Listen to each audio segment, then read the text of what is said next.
नमस्कार, अभियान में आपका स्वागत है। मैं हूं आपके साथ अनुराग मुस्कान। डेंगू ने दिल्ली एनसीआर को पूरी तरह से अपनी चपेट में ले लिया है। डेंगू महामारी की शक्ल अख्तियार करता जा रहा है। सरकारें डेंगू को रोक पाने में पूरी तरह से विफल हैं। अब तक 16 लोगों की मौत डेंगू से हो चुकी है। हम लगातार डेंगू से बचने के उपाय बता रहे हैं। अभियान के जरिए हम एक बार फिर आपको बता रहे हैं कि कैसे डेंगू से बचाव कीजिए। हमारे साथ आज योग गुरु बाबा रामदेव होंगे, जो आपको बताएंगे कि आखिर डेंगू से कैसे बचा जाए।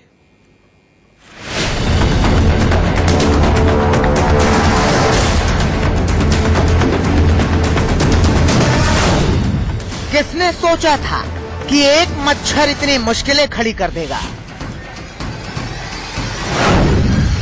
किसने सोचा था कि एक मच्छर पूरे शहर की नींदें उड़ा देगा? किसने सोचा था कि एक मच्छर पूरे शहर को अस्पताल के चक्कर काटने पर मजबूर कर देगा? किसने सोचा था कि एक मच्छर मौत का मकड़ जाल बुन देगा और जाल में उलझती जाएंगी दिल्ली वालों की जिंदगियां? किसने सोचा था? चक्कर लगा लिए सर 3-4 बार वहाँ गए, पर्चा चलेगा फिर लौट के आ जाता है। ये देखो 24 घंटे हो गए, सिर्फ एक बार चेकअप करा इनका, फिर छुट्टी कर दी। इनके घर जाते जाते रास्ते में दोबारा तबीयत खराब हो गया, फिर लेकर आए, एडमिट करके आए। अब सुबह से एडमिट कर रखा, अभी तक कोई नहीं आया। देख, सच्चाई तो ये है कि किसी ने नहीं सोचा देश को सुपर पावर बनाने का सपना दिखाने वाली मोदी सरकार एक मच्छर से हार गई। दिल्ली वालों की तकलीफ को अपना बताने वाले केजरीवाल की सरकार ने डेंगू के सामने घुटने टेक दिए। किसी को कुछ समझ में नहीं आ रहा कि डेंगू से कैसे बचें, कैसे बचाएं।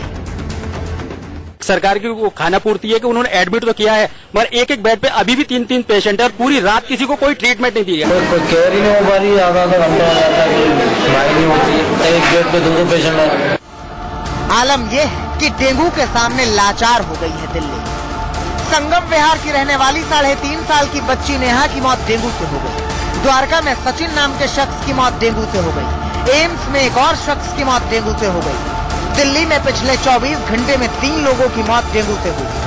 अब तक डेंगू से 16 लोगों की जान जा चुकी है। अब तक डेंगू के 1900 मामले सामने आ चुके हैं। अकेले एम्स में डेंगू से 5 लोगों की मौत हो चुकी है। 2010 के बाद दिल्ली एनसीआर में डेंगू का सबसे भयानक प्रकोप है। उत्तरी दिल्ली का इलाका डेंगू से सबसे ज्यादा प्रभावित है। Narela zone, Rohini zone, Karol Bagh zone में सबसे ज्यादा डेंगू के मरीज हैं। दरियागंज, मॉडल टाउन, प्रीतमपुरा, मुखर्जी नगर में डेंगू का जबरदस्त कहर है। पूर्वी दिल्ली नगर निगम के लक्ष्मी नगर, इंद्रप्रस्थ, मधु विहार सबसे ज्यादा प्रभावित है और दक्षिणी दिल्ली नगर निगम का वसंत कुंज, मेहरौली और हौज खास सबसे ज्यादा डेंगू से प्रभावित है। और तो और अब तो दिल्ली हाई कोर्ट ने भी केंद्र सरकार, दिल्ली सरकार और एमसीडी से 2 हफ्तों में डेंगू पर जवाब मांगा है। अदालत ने इस चीज का संज्ञान लेते हुए municipal corporations of Delhi, NDMC, Delhi सरकार और केंद्र सरकार सभी को नोटिस जारी किया है और ये कहा है कि वो स्टेटस रिपोर्ट फाइल करें कि वो डेंगू की रोकथाम के लिए क्या क्या कदम उठाए गए हैं और क्या क्या कदम उठाए जा रहे हैं। डेंगू क्या है? डेंगू कैसे होता है? डेंगू के लक्षण क्या है? डेंगू से बचने के उपाय क्या हैं? डेंगू का इलाज कहाँ होता है? डेंगू के इलाज में कितने पैसे खर्च होंगे? डेंगू के लिए सरकारें क्या कर रही हैं? इन सारे सवालों के जवाब आज आपको अभियान में हम देंगे। साथ ही आज अभियान में योग गुरु बाबा रामदेव आपको बताएंगे कि आखिर डेंगू से आप कैसे बचें। आप बने रहिए हमारे साथ। Bureau report, India news.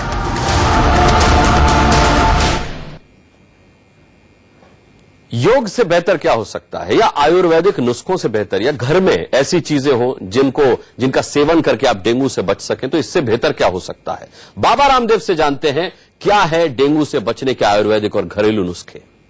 अनार, एलोवेरा, गिलोय और अनार, एलोवेरा, गिलोय और ये पपीता, 4 चीजें हो गई। ठीक है,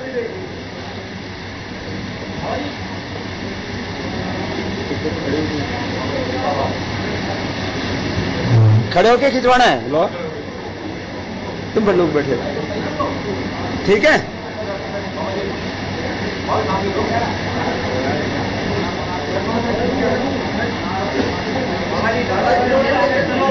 ठीक है, अरे हम हो गए है ना।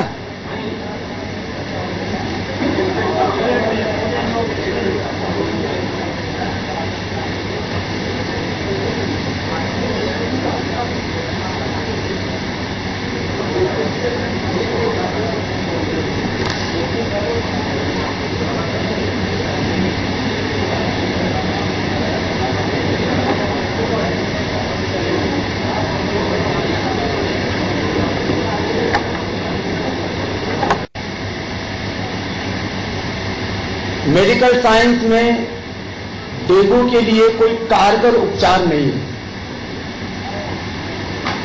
यद्यपि पिछले 10 वर्षों से डेंगू, स्वाइन फ्लू और चिकुनगुनिया को लेकर के हमने एक लंबा अनुसंधान किया और साइंटिफिक एविडेंस के साथ मैंने पिछले बार भी एक प्रेस यहां पर की थी और इस बार जब मैं अभी जैसलमेर और जोधपुर से लौट रहा था, अभी कुंभ मेले में जा रहा था, तो मीडिया के बंधुओं के आग्रह पर मैंने सोचा कि एक ही साथ सबसे बात कर ली जाए और आनन फानन में मैंने 5-7 रोगियों तक ही संपर्क में कर पाया जिनको हमने इलाज से पूरी तरह से अच्छा किया और वो सारे दिल्ली के ही लोग हैं। दिल्ली में सबसे ज्यादा डेंगू का प्रकोप।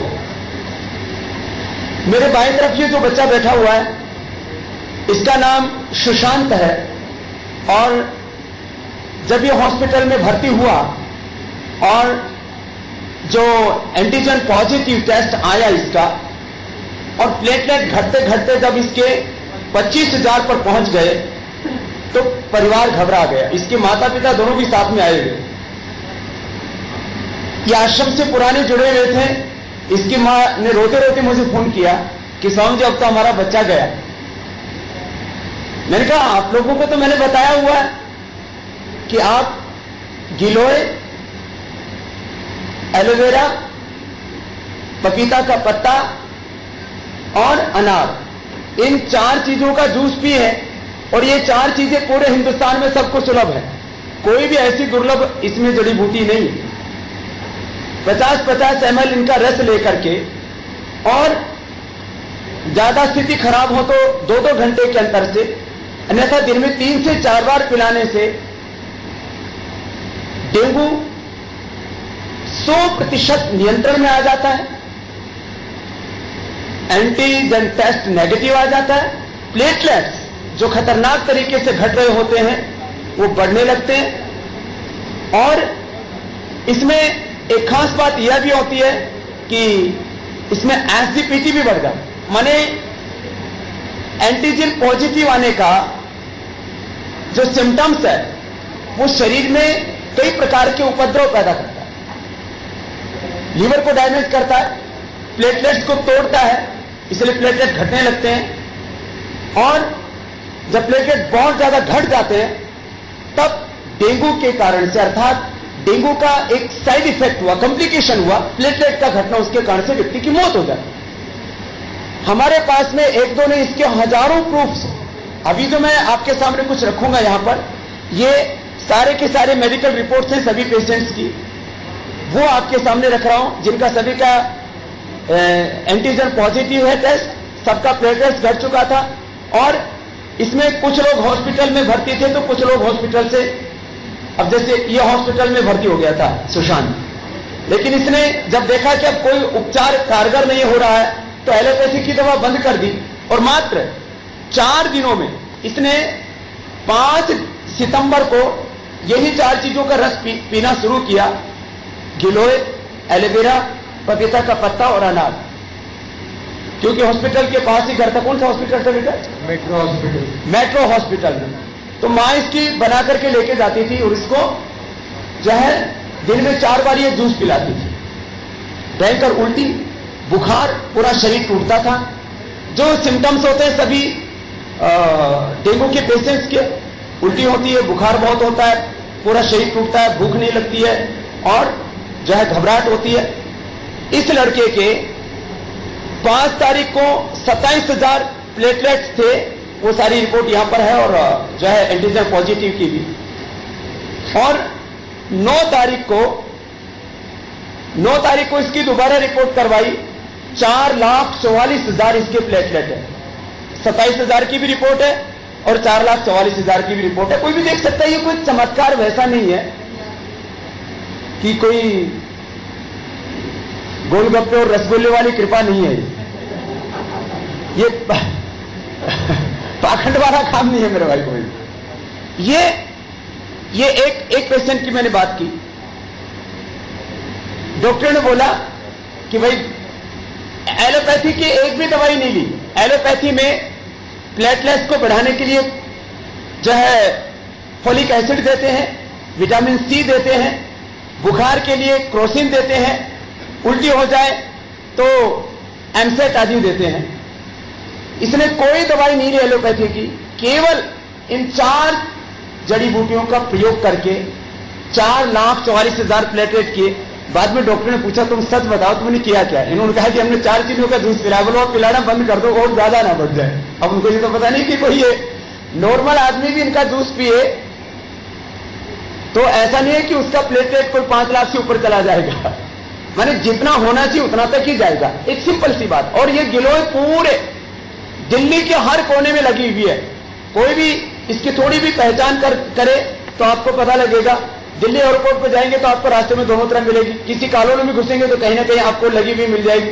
माने डेंगू के रोगियों को गिलोय लाने के लिए कहीं बाहर जाने की जरूरत नहीं, ताजा गिलोय का रस यही मिल जाएगा। ग्वारपाठा का जूस, यद्यपि हम घृत कुमारी एलोवेरा का जूस उपलब्ध कराते हैं, ये घरों में मिल जाता है। इसको चाकू से काट करके दोनों तरफ से बीज का गुद्दा निकाल दिया, उसको मिक्सी में घुमा दिया। ये अनार सबको उपलब्ध हो जाता है, और पपीते के पत्तों का रस। ये 4 चीजें। एक पेशेंट के बारे में मैंने आपको बताया। दूसरा पेशेंट मेरे साथ में बैठी है जो है हमारी बहन आराधना। इसका भी, आराधना की भी पूरी रिपोर्ट मेरे पास में है। इसका भी ये तो हॉस्पिटल में भर्ती नहीं थी, इसको पॉजिटिव आ गया टेस्ट, प्लेटलेट इसके 90,000 से नीचे जाने लगे। प्रयोग किया और घर में कितने दिन लगे आराधना? 5 दिन। डेंगू के और भी उपाय बाबा रामदेव से हम जानेंगे एक छोटे से ब्रेक के बाद। एक बार फिर आपका स्वागत है। ब्रेक से पहले आप देख रहे थे रामदेव के नुस्खे, कैसे डेंगू से बचा जाए। रामदेव के सहयोगी आचार्य बालकृष्ण क्या कह रहे हैं, डेंगू से बचने के क्या उपाय वो बता रहे हैं, वो सुनते हैं। डेंगू का खौफ पूरे देश में फैल रहा है। इस समय पर सभी लोग संयम से काम लें। मच्छर से बचाव तो करना ही चाहिए डेंगू के लिए, और वस्त्र वगैरह भी ऐसे पहने कि जिससे मच्छर कटने से बच सकें, क्योंकि डेंगू में जो सबसे ज्यादा जो परेशानी होती है वो प्लेटलेट्स एकदम डाउन जाने शुरू होते हैं। प्लेटलेट्स के लिए हम लोगों ने बहुत अनुभव किया है। आप एलोवेरा और गिलोय और पपीते का पत्ते का रस, अभी तत्काल के लिए जैसे गिलोय घनबटी सब जगह पर उपलब्ध है पतंजलि चिकित्सालयों में। गिलोय घनबटी नियमित रूप से सेवन करें। जिनको डेंगू नहीं है वह भी सेवन करें, क्योंकि बॉडी के जो रेजिस्टेंस पावर को बढ़ाने के लिए, इम्यून सिस्टम को लिए, और बैक्टीरियल और वायरल जितने भी प्रॉब्लम्स होती हैं वो एंटी बैक्टीरिया या एंटीवायरल के रूप में भी जिसको कंट्रोल करने के लिए हम गिलोय घनबटी का सेवन नियमित रूप से कर सकते हैं। उसका कोई साइड इफेक्ट नहीं है, कोई रिएक्शन नहीं है। 2 गोली सुबह, 2 गोली शाम। सभी देशवासियों से मेरा निवेदन है कि वो उस गोली का सेवन करें। छोटे बच्चे हैं तो 1-1 गोली दे दें, तो किसी भी तरह की कोई भी बुखार वगैरह होने की संभावना, इन्फेक्शन की संभावना, या वायरल या कोई किसी तरह की इस तरह की परेशानियों की संभावना लगभग उससे नहीं रहेगी। उसके लिए गिलोय घनबटी का। एक छोटा सा ब्रेक ले रहे हैं, बहुत जल्द वापस आते हैं। स्वागत है। और आइए अब आपको बता देते हैं डेंगू की स्टेजेस क्या क्या हैं, कैसे आपको पता चलना शुरू होता है कि डेंगू के लक्षण दिखने लगे हैं। पहले हफ्ते में कोई असर नहीं दिखाई देता है, ये पहली स्टेज होती है। 1 हफ्ते के बाद 104 डिग्री तक तेज बुखार आ सकता है, शरीर पर लाल चकत्ते पड़ने लगते हैं। इससे ये आपको पता चलता है कि ये बुखार मामूली नहीं है। मरीज के शरीर में खुजली और तेज सरदर्द हो सकता है, हड्डियों में तेज दर्द शुरू हो जाता है, और इसके अलावा आंखों में तेज दर्द रहता है। सामान्य प्लेटलेट्स 1.5 लाख से 2.5 लाख होते हैं जो कि घटने लगते हैं। 50,000 से कम प्लेटलेट्स खतरनाक हो सकते हैं, जानलेवा हो सकते हैं। मरीज के नाक और मुंह से खून निकलने लगता है, ये दूसरी स्टेज है। मरीज को उल्टी और दस्त की शिकायत रहने लगती है, फेफड़ों में पानी भरने लगता है और निमोनिया के लक्षण नजर आते हैं। पेट में पानी भर जाता है जिसे एसाइटिस कहते हैं। यह तीसरी स्टेज है। ब्लड प्रेशर तेजी से घटता है और धड़कनें धीमी हो जाती हैं। बहरहाल आपको अपना ध्यान रखना है। डेंगू से बचने के तमाम उपाय हमने आपको बताए, समय समय पर हम आपको बाकायदा सचेत करते रहेंगे। अपना ध्यान रखिएगा। यहां अभियान में इतना ही। वक्त एक छोटे से